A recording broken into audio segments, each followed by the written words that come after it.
Bookish Lovelies, Kira here, and today I'm finally doing my July wrap-up. July was a really crazy month. We had the Book Junkie Trials, which had 17 different prompts to get through. And I somehow managed to combine all of those prompts and mix them in with the Reading Rush and the Medieval-a-thon.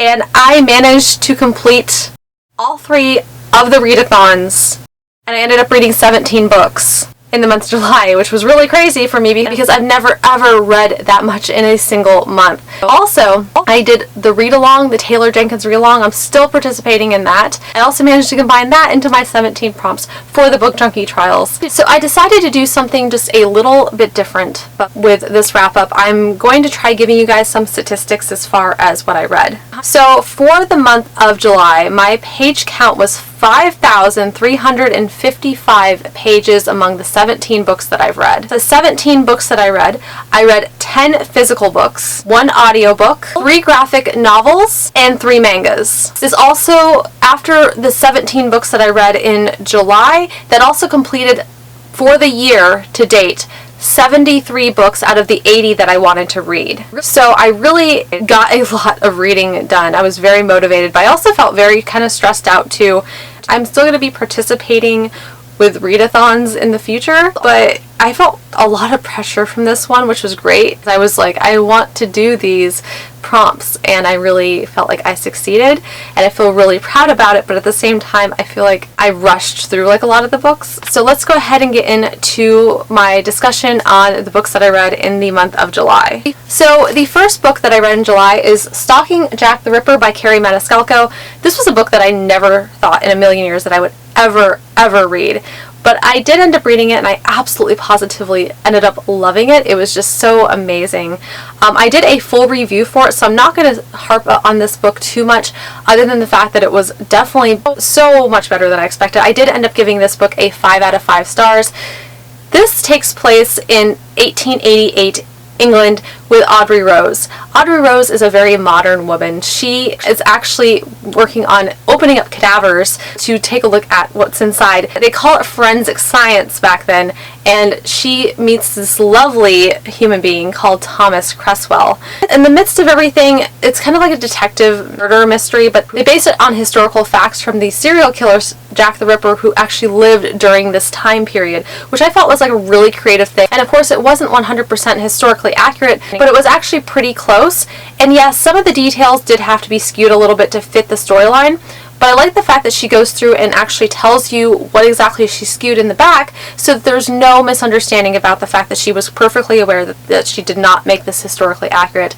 With that being said, the way that she wrote this, how addictive I found it, how much I ended up loving the characters, this book was pure perfection for me. This was a book that I never thought I was going to read because I'd heard too many mixed signals about it, and I'm so glad I ended up reading it because this ended up being one of my all-time favorite books. The next book that I ended up reading is The Wolf and the Whale by Jordana Max Brodsky. This was a very creative read. I also did a full review on this as well, which I will also leave linked at the top. This was so different from anything that I have ever read in my entire life, and it really takes place in 1080, 1,000 years after Christ was crucified on the cross.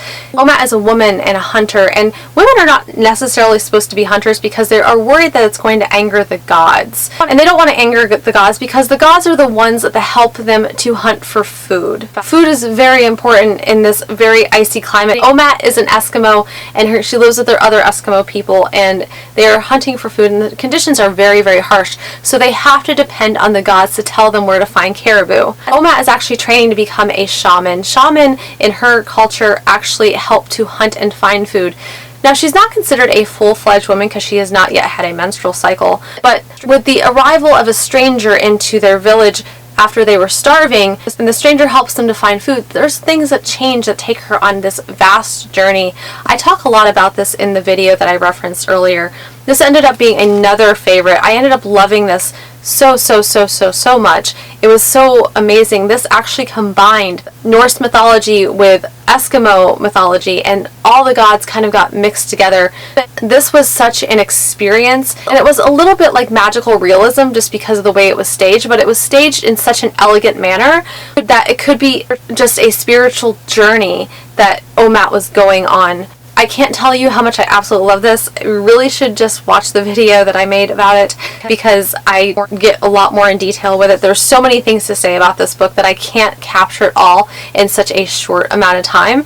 This was another 5 out of 5 stars for me, and I absolutely positively love it, and it really sticks out when I think back to July with all the books that I read. This was incredible. The next book that I read is Taylor Jenkins Reid After I Do. This was the book of the month for the Taylor Jenkins read along, and I really enjoyed this book a lot. This is about a couple that meets in college, and they get along just fine, like everything's going good. They get out of college, they spend about 4 years together, they get married, and they build a life together, only to realize that they're coming home to each other and they're miserable, like they're arguing all the time. So they decide that they need to take a year-long break where they have absolutely no contact with each other. It was really amazing how this was all framed, because this couple received a ton of flack regarding that from everybody around them. Like, their parents kept telling them like that, you know, this is not how it's done, you know, you're supposed to be present to work things out, not at a distance. One of the most beautiful things about this book is that everybody interprets love differently, and that's really what this book is about. What works for one person does not work for another. What one person believes to be the right path is only the right path for them and not necessarily for somebody else. And every character in this book approaches love differently, and they do it on their own terms, and every character has a different way to love, and each character, of course, like that all works for them. I really liked how this book actually went into being about different forms of love, and how love is a universal language, but we all speak it differently. So I really loved that message of this book. I ended up giving this book a 4.5 out of 5 stars, just because like I ended up absolutely loving it. Granted, like, I don't feel like I loved this as much as I loved Daisy Jones and the Six and the Seven Husbands of Evelyn Hugo, but it was still such an amazing read, and it was so good. It was definitely worth the time that I ended up sitting down with it, and I had been anticipating this, but I was very pleased with the result on this book, and I definitely recommend this one. So this next book was a big shocker to me, like literally, because the book's huge. I ended up reading Priori of the Orange Tree, which is about 800 pages for this readathon. So on top of the 17 books that I read this huge chunker right here. And see all of these tabs? This is what I call loving up the book. I got this read in a week. So this book was a struggle for me to get really into for the first 100 pages. So many characters. It was like really hard on me, like, to really kind of dive into this. This book actually has a glossary for all the people that are in this book, and they really don't give a lot of background on these people, which is understandable, because if they did, this book would be so much longer. But at the same time, these characters that they introduced were significant politically, but they weren't significant to the overall plot line. And I understand why she introduced them the way that she did, because yes, they are part of the hierarchy, and because this is a standalone epic fantasy, the amount of time that we had to devote to each character was a lot less. I understand why she did this the way she did, but at the same time, like, I struggled the first 100 pages. With that being said, page 100 to 150 was a little bit easier, and after I reached about 150 to 200 pages, it really took off, and I felt like I was really able to get really immersed in the story, and there was so much mythology that was interlaced with this, and I really enjoyed the dragon lore and everything else in this. This was surprising to me as well, because this was one of my most anticipated reads of 2019, and I'm really happy I finally got to it. But I was really kind of shocked, like, at the first 150 pages, because I was struggling so much with it. That did not detract, though, like, that I did enjoy it after I got into it. It just took quite a while for me to really dig into it. There's a lot to be said about this book. Like, I will say, like, that there is someone called the Nameless One that they're worried about, that is foretold that he is going to be coming back soon. So they are trying to prep for that. There is a civilization that does not believe that dragons are friends to humans, because there are particular dragons in another region that actually get companions, and they help serve and they help to fight for the country that they are representing. So there are a lot of polarities regarding dragons in this book. But I love the water dragons that they describe in this, because they are amazing. Like, they make friends with humans and they talk, and they're very like ancient. So they've been around the block and they've seen a lot of things happen in this world. They're very wise and like they're very revered, especially like in that area. Now, if you go to a different area and ask people about these water dragons, like, it's kind of like terrible. Anybody would associate with dragons at all. So it just really depends like what area you're at as to whether or not these dragons are good or bad.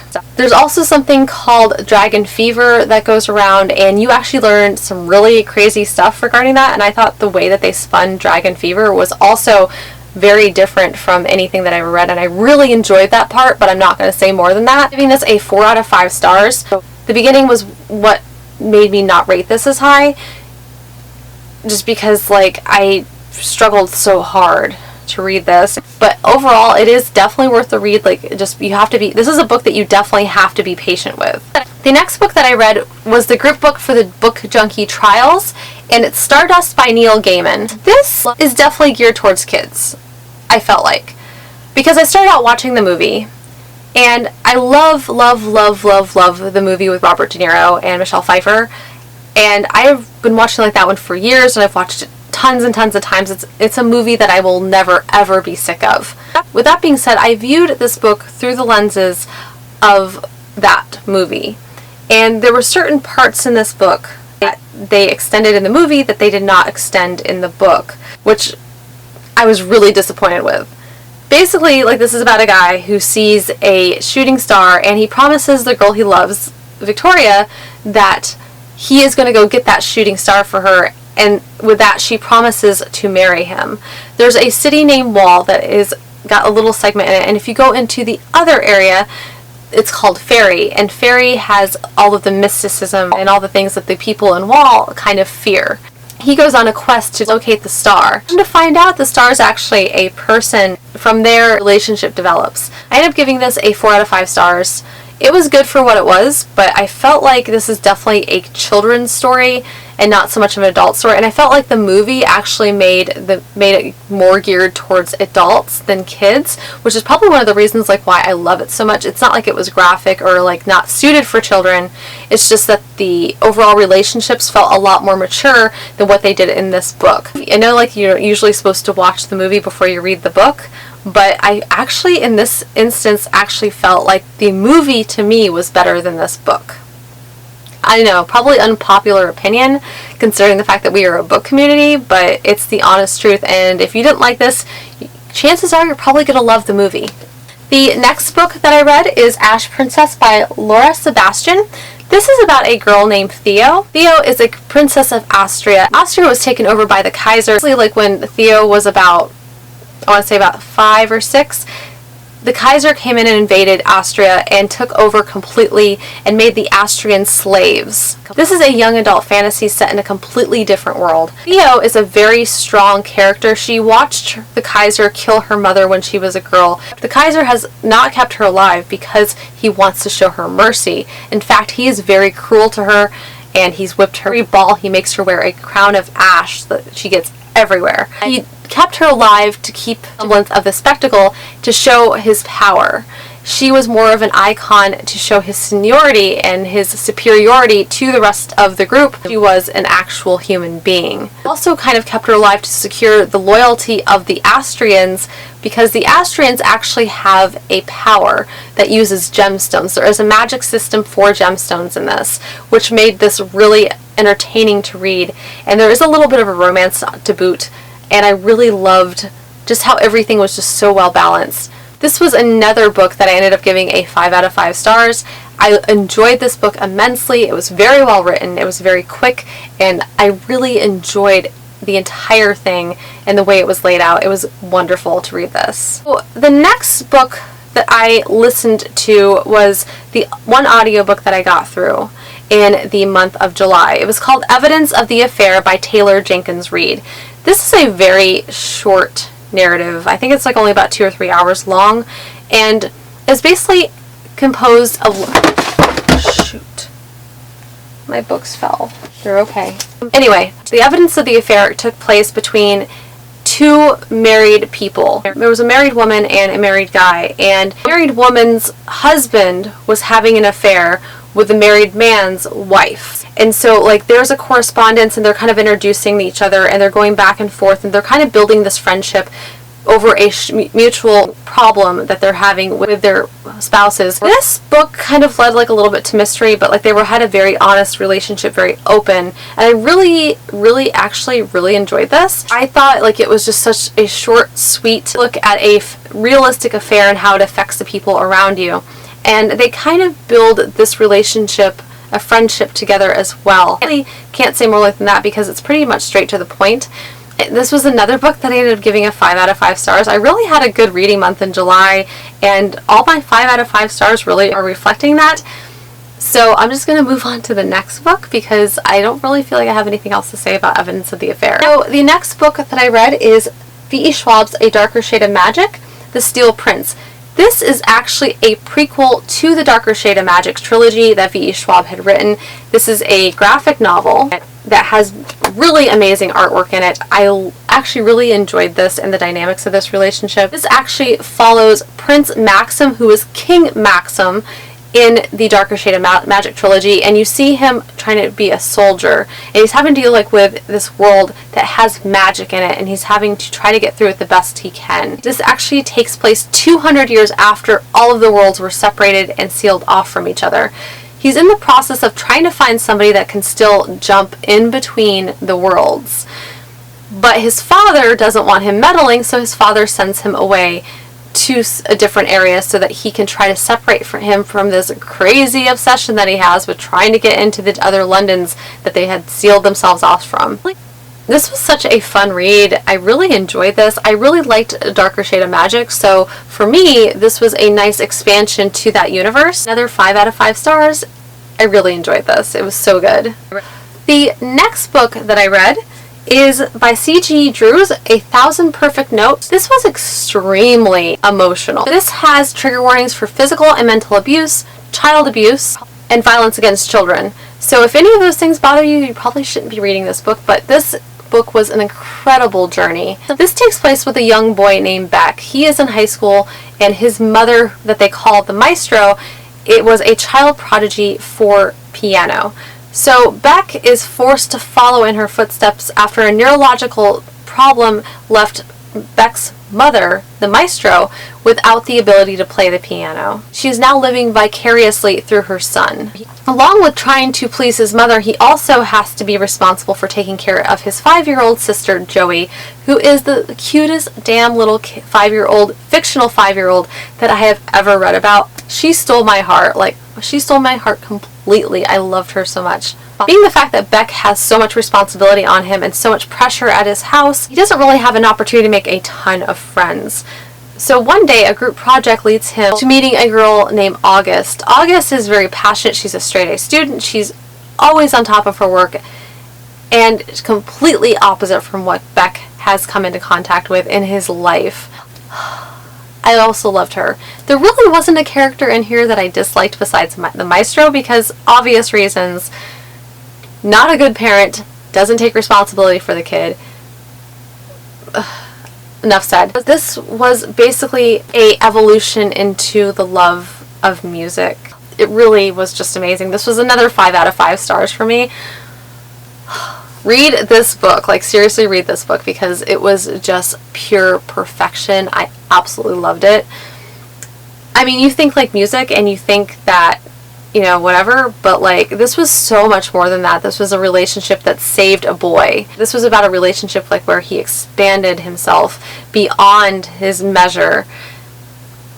Just read the book. So the next book I ended up reading was The Kingdom by Jess Rothenberg. This concept was so creative. It took place in this amusement park where they made fantasists who had to cater to the whims of every one of their guests to exact detail and perfection.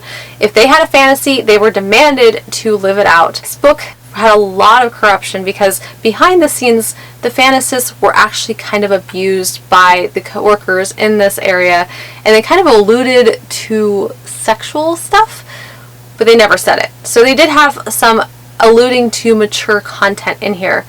The story is actually told from two different timelines.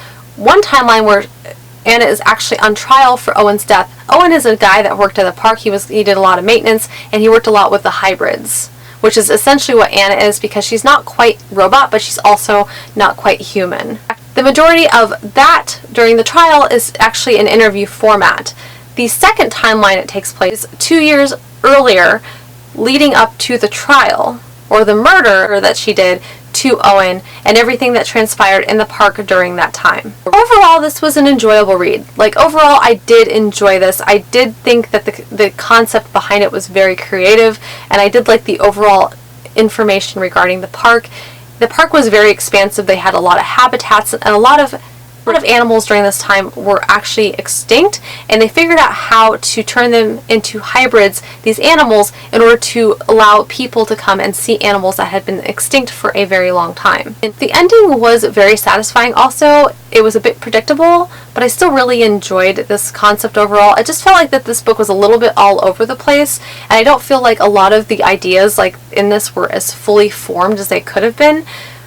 I did enjoy this, but I didn't absolutely die hard love this. I ended up giving it a 3 out of 5 stars. I love what this book was trying to do, but I don't feel like it really blossomed into the full expanse of how the story could have been handled, because the story had so much potential, and I didn't feel like I got the full potential that the story was capable of. It was quick. It was really easy to read. I had it read like in about a day and a half. Between like everything else going on, which is really quick for me considering the fact I'm very active outside of reading. So it was very quick, but not quite what I had hoped for, and not quite to the level that I had hoped for it. The next book that I read was The Old Guard, Book 1, Opening Fire. This is another graphic novel, and I've been like looking at this one for quite a while. I thought the storyline was pretty interesting. Like, I read this last month and I didn't really find it very memorable, but more so than that, like, they did not complete their ideas. Like, they had several sections, and I felt like they went through and they talked about completing the ideas, and then you never really heard much about it, and I felt like it was kind of all over the place. These are people like that have been living for thousands of years, and they find each other through dreams. Like, they're just kind of born with the ability to live forever. There are some organizations that really want to find out how these people live forever so that maybe they can live forever. So there's like a little bit political stuff in here too. Like, this kind of started out like as a war thing in the middle of a desert, and ended up becoming a corporate thing. I really didn't enjoy this at all. I didn't like it. I ended up giving this a 2 out of 5 stars. I very rarely ever give anything a 2 out of 5 stars, but I didn't like this. This is still like a standalone. This is book 1. They left it to where they could continue on with it, but as far as I know, they haven't. The next book that I read was The Chilling Adventures of Sabrina. This is a kind of a vintage style comic book with the old horror aspects to it. I loved this.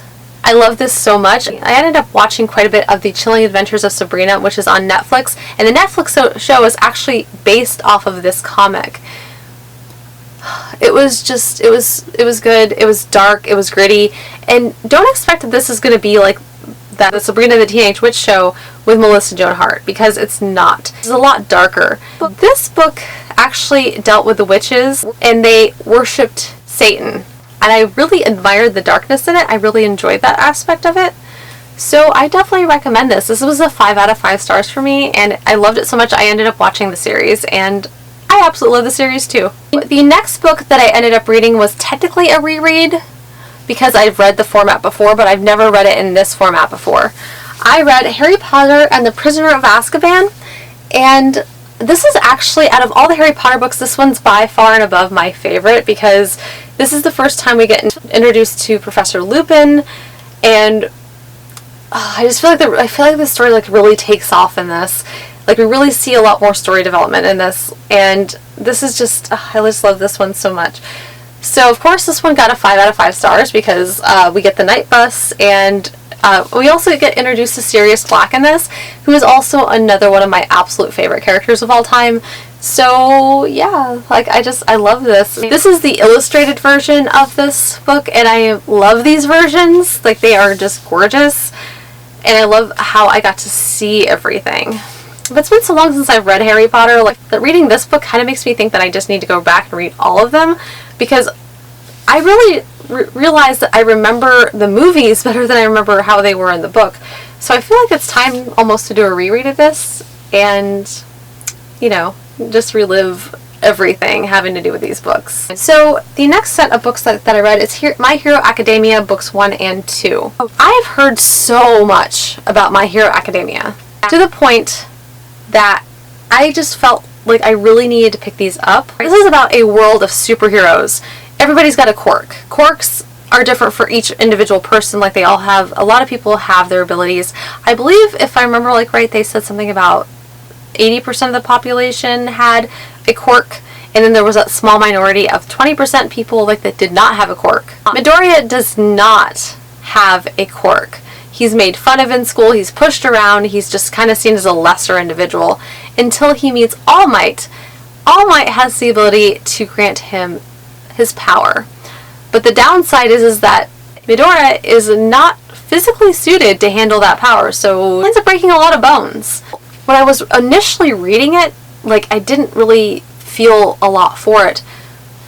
But that wasn't really the point, because I can't stop thinking about this at all. I can't stop thinking about these. So I know the story had to have done something right, because I loved them when I was reading them, but I wasn't like super impressed. Like, now, like, all I can do is just, I just think about these all the time, and I really need to continue on with the series, because I was really surprised, like, that I ended up loving this, like, as much as I did. Actually ended up giving these like a 4 out of 5 stars initially, but I might end up changing that, because for whatever reason, I can't stop thinking about them. Like, they were just done really well. The next book that I read is actually another manga called Helsing by Katora Hirano. They actually made a anime of this, and they have the Helsing, which is the original one, and then they have the Helsing Ultimate, which is like much longer episodes and really does go and dive into everything that's in the mangas. I love Alucard. Alucard is right here on the cover. He is just amazing. This actually takes place in England, and it's called the Helsing Organization because Integra Helsing, who is a descendant of Van Helsing, actually runs this. Alucard is actually loyal to the house of Integra Helsing. They don't actually point this out, but Alucard is actually Dracula spelled backwards, which kind of alludes to the fact that Integra Helsing, or Van Helsing, actually was able to tame Dracula versus kill him. Now the fact that Alucard is such an ancient vampire, he's extremely powerful. And they kind of like go around, and he actually goes through and kills other vampires.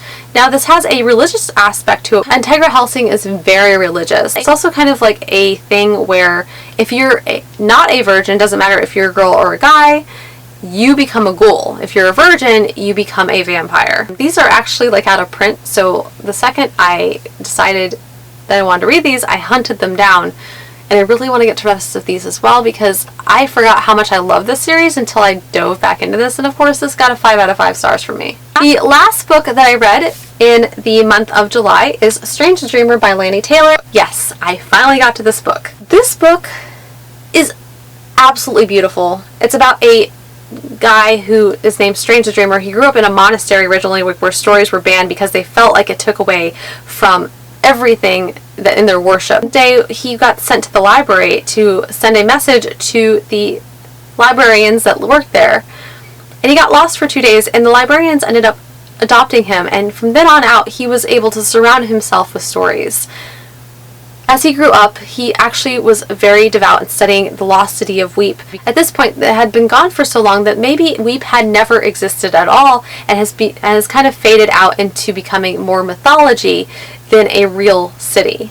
So people make fun of Laszlo because they believe he is a dreamer. This book is absolutely beautiful. I love everything about this book. This book is about dreams realized, and about what to do, what happens when one dream is realized and it gets replaced with another.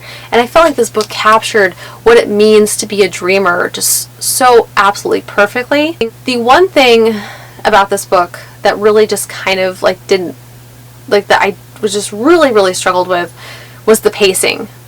I loved absolutely everything. I do mean everything else about this book, but the pacing.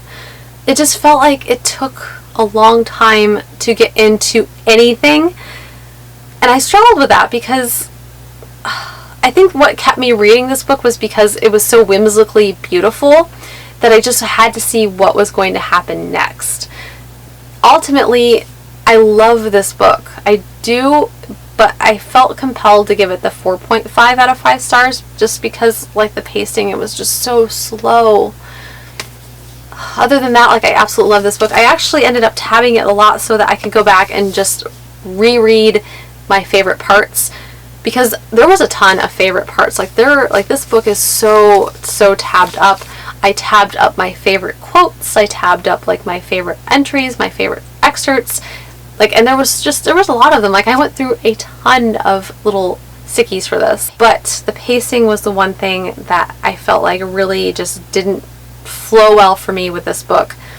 Other than that, like, I adored this book. Like, it was beautiful. It's just I wanted maybe like a little bit quicker pace. It was good. Like I said, it was amazing. It was beautiful. 4.5 out of 5 stars. Well, guys, thank you so much for joining me. I hope you guys like this video. If you guys like this video, hit the little like, hit subscribe, and hit the little bell icon if you guys want to receive emails every time I post.